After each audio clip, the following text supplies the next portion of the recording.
Bom dia, gente. Meu nome é Clive e para o Reading Group de hoje eu trouxe uma revisão sistemática para mostrar como anda o panorama das pesquisas de Deep Learning para predição de doenças pulmonares com base nas imagens de raio-x.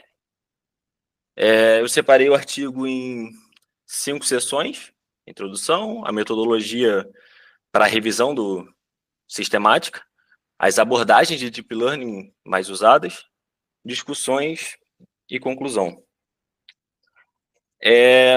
Na introdução, eles começam contextualizando que a pneumonia já há um tempo apresenta um grande desafio clínico e desde que surgiu a Covid-19, devido a uma semelhança de sinais e sintomas entre as duas doenças, porque ambas têm sintomas bastante parecidos, se intensificou a necessidade de diagnósticos mais rápidos e confiáveis.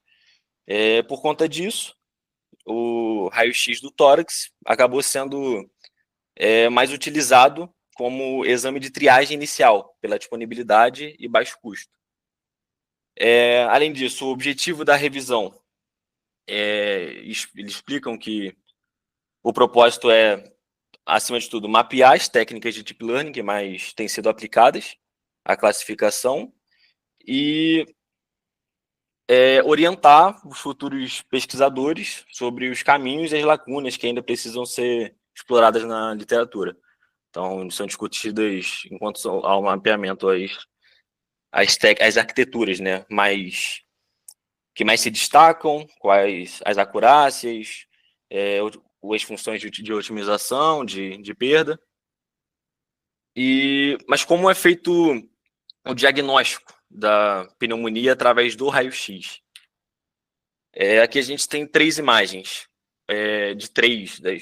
das 3 condições: um pulmão saudável, com pneumonia e com Covid. Bom, num pulmão saudável, dá para observar que os campos pulmonares eles são mais limpos, com uma boa transparência, e as costelas, os contornos da costela são bem definidos, eles conseguem ser vistos com facilidade devido a essa transparência, só com essa parte branca que é devido ao coração, enquanto em um caso de... isso aqui é o coração, né? Enquanto em um quadro de pneumonia, tem algumas consolidações localizadas, que são umas manchas brancas densas, tipo, tá indicado por essa seta aqui, que elas representam um acúmulo de fluido ou células inflamatórias. E na pneumonia, principalmente bacteriana, ela é mais localizada mesmo, é menos comum que ela seja bilateral. Agora, já na COVID, as opacidades elas são mais difusas, bilaterais, e essas manchas são menos densas. É um perfil que chamam de vidro fosco, como se fosse meio esfumaçado aqui.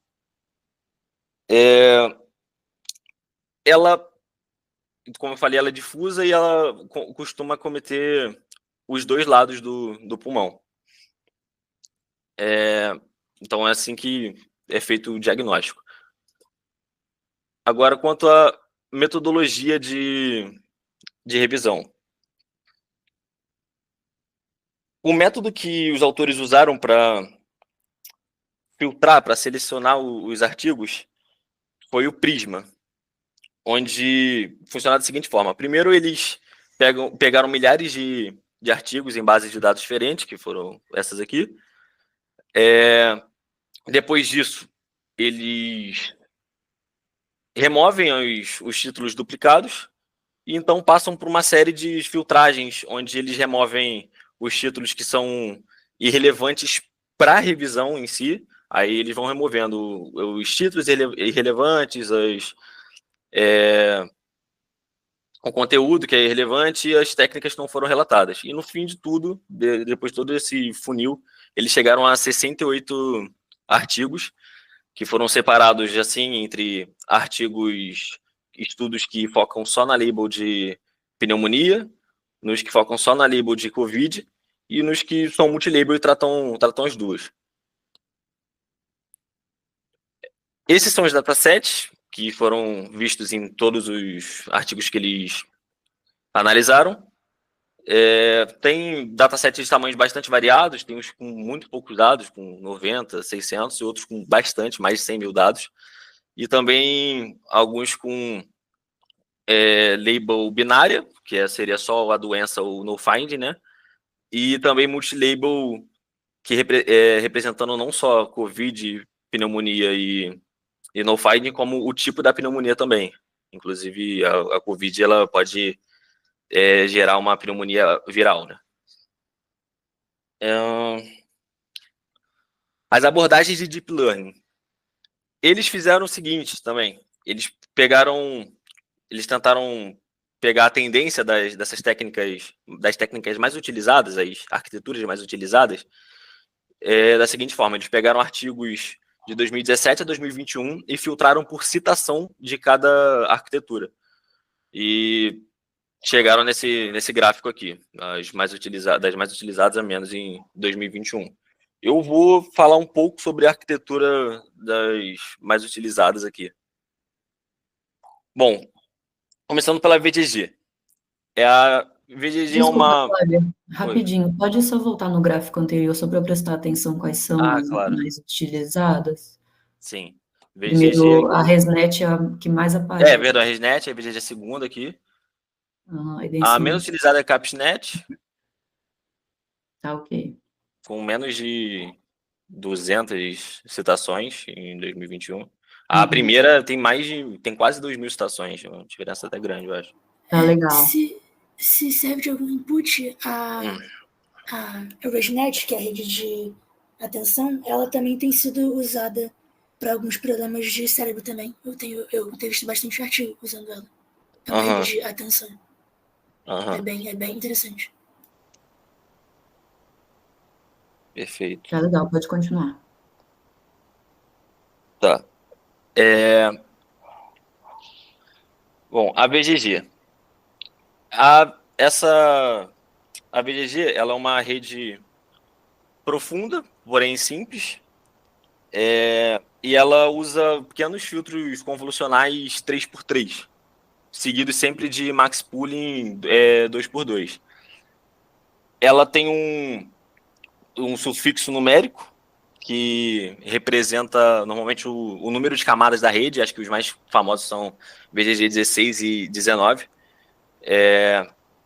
Então a 16, que é a que está sendo apresentada aqui, ela tem 16 camadas, que ela costuma seguir essa estrutura de 2 convoluções com max pooling, 2 max pooling, depois 3 vezes 3 convoluções com max pooling, e no final 3 camadas densas, totalizando 16. E o que muda para 19 é que nessas 3 aqui, onde cada uma tem 3 convoluções, eles mudam para 4, cada uma delas. Ela é uma rede pesada devido ao grande número de camadas e parâmetros, né? Isso aumenta bastante também o custo computacional. ResNet, que o Panza comentou também agora. Ela é uma rede que ela é profunda também, e ela é baseada em blocos residuais, o que significa que ela preserva o valor da entrada antes do processamento, e em vez de usar apenas a saída processada, ela utiliza a soma da saída com a entrada original, formando o skip connection, que seria a conexão residual, né? Esse mecanismo ele garante que os gradientes fluam mais facilmente durante o backpropagation, evitando o problema de vanish gradient, que é quando durante o backpropagation, na volta ajustando os pesos, o gradiente vai enfraquecendo no caminho de volta, né?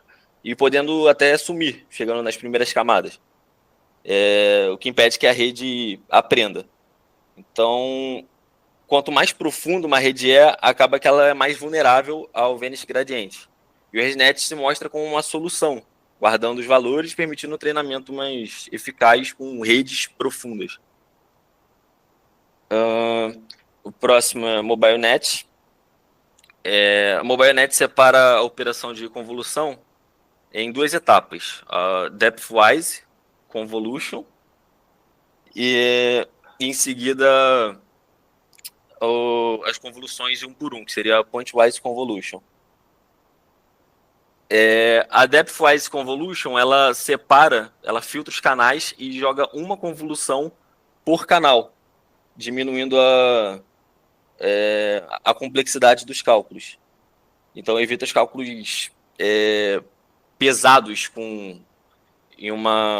em camadas tridimensionais. Os cálculos ficam mais leves, aí depois eles são concatenados depois do Pointwise Convolution.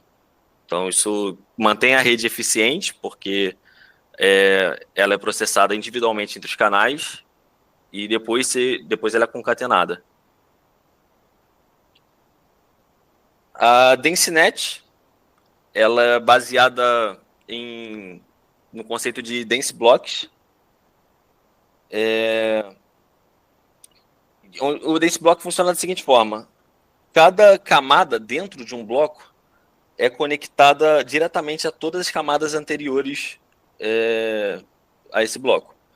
As conexões permitem que cada bloco utilize diretamente as features aprendidas por todas as camadas anteriores. Isso facilita o aprendizado e também evita a perda de informação. Isso melhora bastante o fluxo de gradiente também, impede também o Venice gradiente, como a ResNet, e torna a rede precisa, com menos parâmetros.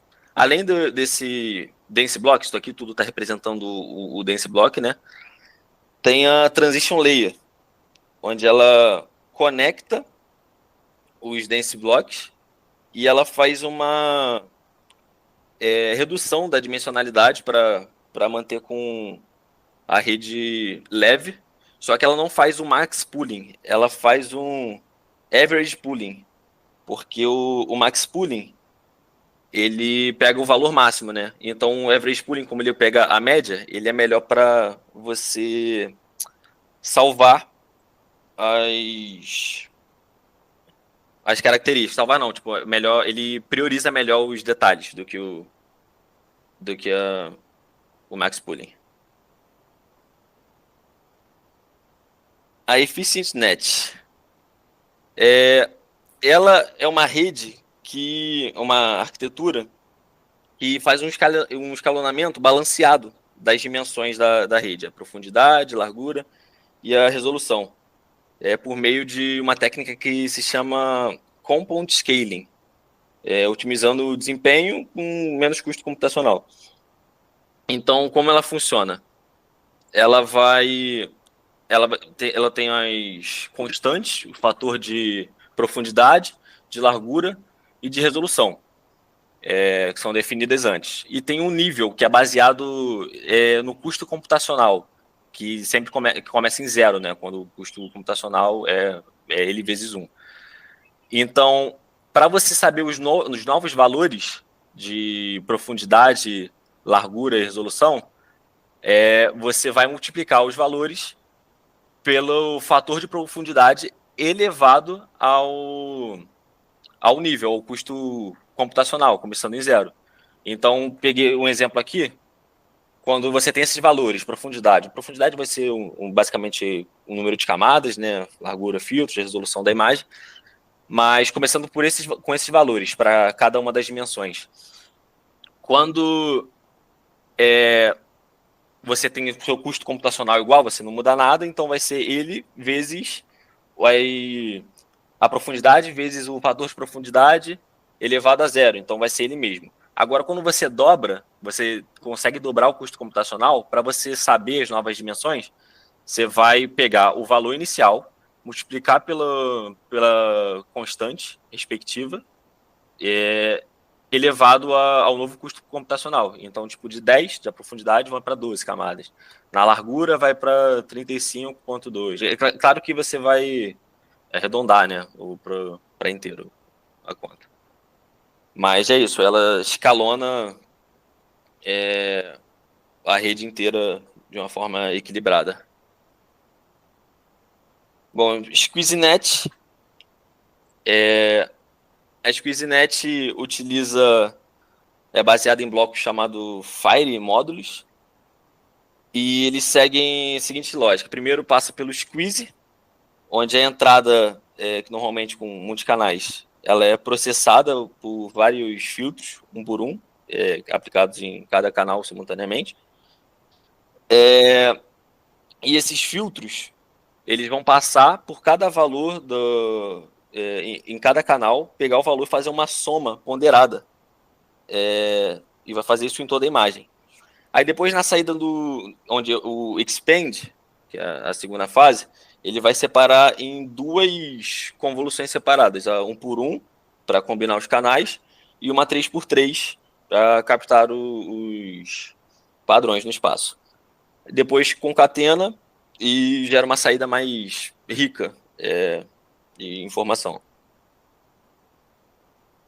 A UNet é uma arquitetura, o nome é justamente porque tem um formato de U, e ela é uma rede convolucional formato de U, e é composta pelo encoder, onde ele vai reduzindo progressivamente a resolução da imagem através de max pooling, e o decoder, que vai reconstruindo essa dimensionalidade através do upsampling. Além disso, tem skip connections, que conecta as layers do mesmo andar, por assim dizer, do encoder e o decoder, para poder recuperar os detalhes mais finos, para realizar uma segmentação precisa de imagem. Essas são as principais redes, as principais arquiteturas. E depois disso vai para a seção de discussões do artigo. E ali eles basicamente começam a tirar alguns dados estatísticos dos 68 artigos estudados. Então, aqui tem um gráfico, que esse amarelinho aqui são quantos artigos fizeram uma CNN do zero, bastante alto até de pneumonia, né? Um pouco mais de 40%, foi 44% na verdade, utilizaram do zero. Nos estudos só de Covid, foi 20 e poucos por cento, não me lembro se foi, acho que foi uns 25%, 24%. E o que usava ambos utilizou só 20% dos artigos que usavam ambos usava uma CNN do zero. De todos os artigos que estudavam somente pneumonia, por volta de 30%, 35% a 40%, conseguiram uma acurácia superior a 95%. Dos estudos de Covid, grande parte, mais de 60%, conseguiu uma acurácia superior a 95%. E nos estudos de ambos também foi uma quantidade razoável, 60%. Também tem essa última barra, ela indica a porcentagem de estudos que utilizaram o Adam como otimizador. Em todos os estudos ele foi o mais utilizado, porque embora nesses dois aqui seja em menos de 50%, a outra metade foi dividida entre vários outros. Então, em cada estudo, o Adam foi o mais utilizado, mas com destaque no que utilizava ambas as layers, que o Adam foi 70% dos estudos. Bom, a maior acurácia relatada para o estudo só de pneumonia foi de 98,4%, utilizando essas redes. Para esse estudo, tiveram essas outras... Para os estudos de pneumonia, tiveram esses outros otimizadores utilizados também.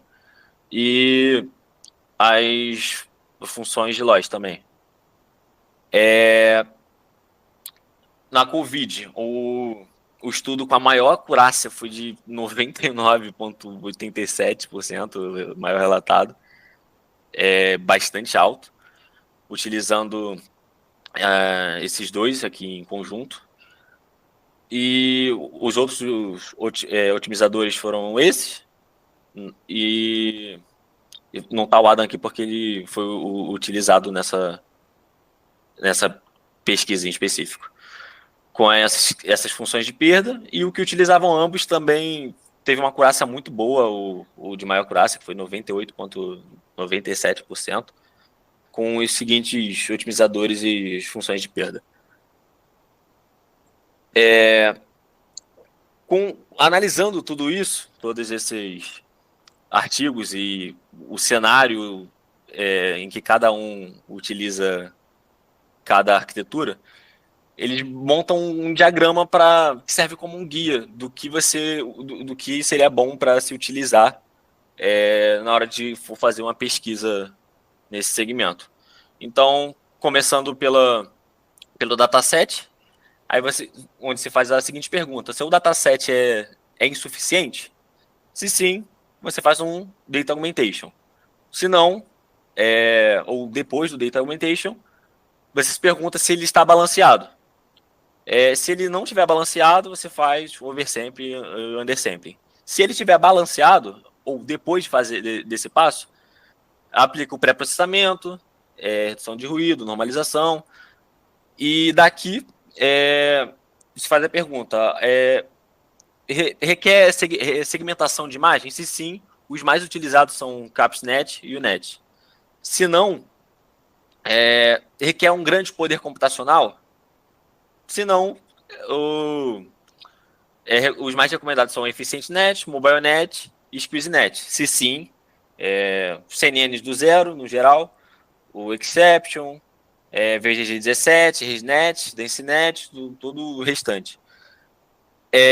Depois dessas etapas, tanto para o não sim, você checa se está dando overfitting. Se sim, faz uma regularização, early stopping, faz um tratamento do overfitting. E depois, se não, tem muitos problemas, né, na sua rede, tá ótimo. Depois disso, a conclusão do artigo. Então, o que ficou de observação, os desafios significativos depois de analisar esses 68 artigos, foi que ainda há um desequilíbrio e escassez de dados, principalmente nos dados de Covid. Um custo computacional ainda elevado, muitos parâmetros, muitos cálculos, essas pesquisas exigem muito poder computacional. As contribuições dessa revisão foram as seguintes: ele mapeou, de fato, as tendências de pesquisas, eu mostrei para vocês o gráfico, os conjuntos de dados públicos usados na literatura, cada um daqueles datasets, bem variados. Ele também propôs as práticas, diretrizes práticas para a seleção de modelos, que foi o último slide, que é um guia de como você escolher um modelo e o que fazer em cada etapa. É muito bom para guiar alguém no início da pesquisa, principalmente com pouca experiência, né? E ele comparou os métodos, os parâmetros e as métricas relatadas. Há poucos slides, quando eu mostrei todas as estatísticas da revisão. E o que ficou de direções para pesquisas futuras foram explorar as soluções com baixo recurso, menos poder computacional, explorar técnicas de explicabilidade, que não são muito abordadas, e a validação em um ambiente clínico. E é isso. Eu esqueci de botar um fim aqui, gente, desculpa. Tá legal, obrigada, Clive. Vamos agora para as perguntas. Pode falar, Rafael. Então, eu primeiramente queria agradecer aí pela apresentação, achei que ficou boa. Eu só fiquei com algumas perguntas, até tirei uma foto aqui para poder te ajudar, para poder me ajudar, no caso, a realizar. A primeira delas, eu acho que eu queria saber se em algum momento eles destacaram algum artigo, porque querendo ou não, eu acho que o objetivo da revisão sistemática era você também entender se, tipo, você pegar um artigo como base, que eles destacarem para você poder reproduzir. Eu queria saber se você encontrou algum artigo que você acha bom para poder... Eles deixaram vários artigos, em cada um eles vão fazendo uma lista de artigos que utilizam as redes. Eu só não trouxe aqui, eu até comentei que eu tentei trazer a apresentação com foco mais explicativo de arquitetura, ao invés de focar nas citações das redes, porque eu imaginei que fosse melhor, principalmente para mim, né, que um pouco leigo eu não sabia de nenhuma delas, basicamente. Então eu tentei, o artigo, na verdade, ele não citava nem muito a funcionalidade dessas redes aqui. Isso aqui eu fui pesquisando por fora. Eu queria trazer mais nesse foco de como funciona cada arquitetura que está sendo utilizada segundo a revisão sistemática. Certo. Essa era mais ou menos a minha segunda pergunta, porque eu ia perguntar justamente se o foco era o foco do artigo era arquitetura ou você escolheu esse foco, mas aí basicamente para perguntar o que você absorveu das outras partes, porque querendo ou não, esse diagrama que você mandou, eu achei muito bom e eu fiquei curioso com algumas coisas. Então, tipo assim, o que você conseguiu pegar que a galera da literatura está fazendo de pré-processamento, por exemplo?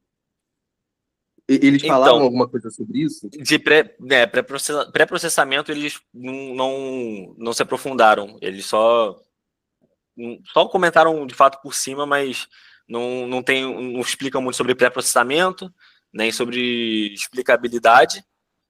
E só comento sobre o Ensemble, né? Que eu achei interessante, mas eu preferi deixar um spoiler, até porque o Rafael ele quer fazer sobre o Ensemble. Então, eu preferi não comentar muito sobre o Ensemble.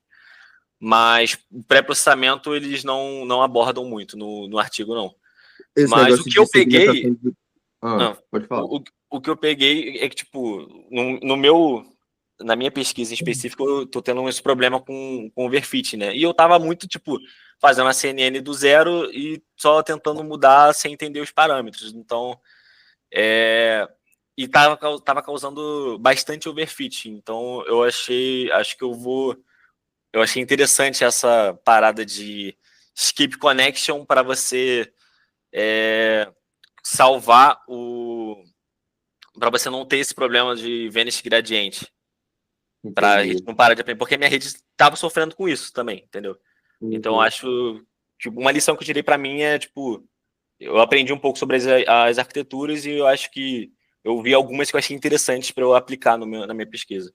Mas quanto ao pré-processamento, não teve muito assunto no artigo, não. E também não teve nada sobre essa questão de segmentação de imagem. Eles explicam, pelo menos, para que você faria essa técnica? Sim, mas eles falam, tipo, justamente só para explicar o CapsNet e o NET, né? Que são. Eles explicam, como eu expliquei, e dizem que são bastante úteis para segmentar a imagem, para você entender a identificação da imagem, né? Entendi. Era mais isso. Era mais isso mesmo, mas obrigado. Mais alguém? Mas alguém tem dúvidas? Não. Tá. Rafael, você está com a mãozinha levantada. Bota para baixar a mãozinha. Espera aí que eu não sei abaixar a mão. Mas você clica na mesma mãozinha que levanta. Cliver, então, aí, quais dessas arquiteturas você achou que tem potencial para você olhar assim mais a fundo para o teu trabalho? Então, a ResNet, que foi a primeira que eu vi que usa, tipo, primeiro eu vi a VGG, eu achei interessante, mas aí eu percebi que o problema dela, de ela ter um alto custo e ela sofrer com esse problema de Vanish gradiente. Então, a ResNet e a DenseNet eu achei interessante, só que eu tenho que ver qual é mais útil. Então, só para mim, acho que só testando. Qual que foi o que o Panza falou que tem camada de atenção? A ResNet. É a ResNet. A ResNet sempre tem camada de atenção, porque no seu desenho me pareceu, não me pareceu que é uma camada de atenção. Eu me expressei mal. Tem muitos trabalhos de atenção que usam ResNet. Tá. Desculpa. Certo. Bota o seu slide para ficar grande na tela, que a gente não está enxergando direito. Aqui são skip connection. Tá. Eu também fiquei bastante curiosa sobre aquela imagem do diagrama, acho que é no slide 20. Tá. essa aqui. Eu achei bem boa O que que, como guia. o que que eles chamam de dados insuficientes? Eles chegam a propor um número? Não propõe número, mas eu imagino que os dois datasets que eles mostram com menos dados se enquadram, né? De um com 95, que é label binária, né? E o outro tem 600 imagens dividido em 3 labels, que seria no find, pneumonia e covid. Eu acho que seria pouco, né? Entendi. O que você está usando hoje tem quanto? Cara, tem mais de 30 mil, eu acho. Só que Entendi. depois do tratamento que a gente fez, tá com acho que 1000 imagens só. Entendi. O que você usa é um desses que está listado? Não, mas desse NIL, o pessoal que fez o artigo do National Institute of Health. Uhum. Ele é deles, eles que disponibilizaram. Inclusive, eu fiquei curioso de procurar esses aqui. Eu não trouxe para o slide, mas o mais utilizado que foi relatado foi esse daqui. Eu até estranhei, porque eu acho que tem poucas imagens, né? Mas ele foi o mais utilizado e seguido dele veio esse daqui, o de 5 mil e poucas imagens. Provavelmente por ser específico de Covid, né? O pessoal deve ter lançado esse durante a pandemia. Aham. Bom, tô chutando, né? Porque tem outros que também são de Covid. Mas É. pode ser que pelo tempo onde ele foi lançado, ele tenha sido mais usado. Aham. Legal. E aí, o que você pretende fazer de próximos passos, então? Dado o que você leu aí, o que você acha que você tem que aplicar no teu trabalho agora, ou focar mais nos seus estudos? Então, eu acho que para a rede eu tenho que fazer algo mais direcionado. É bom que agora eu peguei uma direção, né? Porque era muito no textômetro, né? Que eu estava fazendo a arquitetura do zero. Eu quero aplicar ou a ResNet ou a DenseNet. E também, talvez, utilizar um desses, trocar o dataset para um desses aqui, porque o meu não está listado aqui. Eu achei estranho que eles fizeram uma filtragem, o meu, por algum motivo, não está aqui, então talvez pode ser alguma coisa nos dados também, mas antes disso, Dá uma olhada ajustar a rede. se não foi lançado depois do artigo, né? Foi em 2021, se eu não me engano. É que às vezes o artigo sai, sei lá, 2022, 2023, mas a pesquisa foi feita com uma data anterior. Aí pode ser que não tivesse o bloco de dados Entendi. que você está usando.